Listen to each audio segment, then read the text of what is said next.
Frantic competition among European powers marked the late 1800s and early 1900s.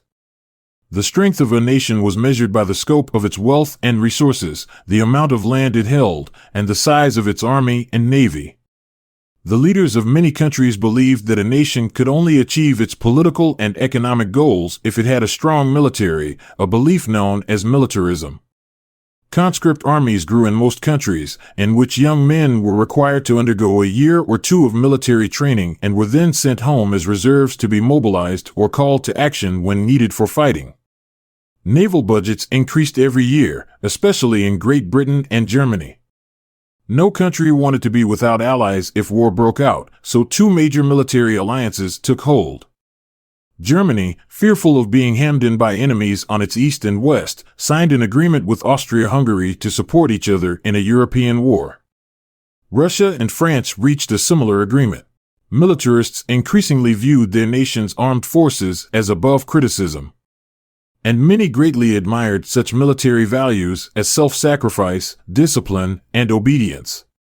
War was increasingly seen as an adventure, an opportunity to fight and even die for one's country. Karl Pearson, a British writer at the time, claimed that wars are necessary. He maintained that nations could establish their rightful position in the world by contest, chiefly by way of war with inferior races, and with equal races by the struggle for trade routes and for the sources of raw materials and food supply.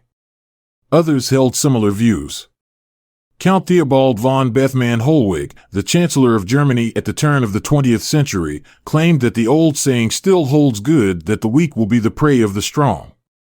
When a people will not or cannot continue to spend enough on armaments to be able to make its way in the world, then it falls back into the second rank.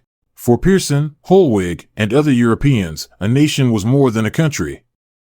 To them, the members of a nation not only shared a common history, culture, and language, but also common ancestors, character traits, and physical characteristics. Many believed, therefore, that a nation was a biological community and that membership in it was passed on from one generation to the next.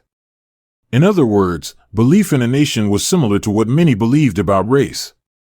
Some historians refer to Europe in the early 1910s as a powder keg, a barrel of gunpowder.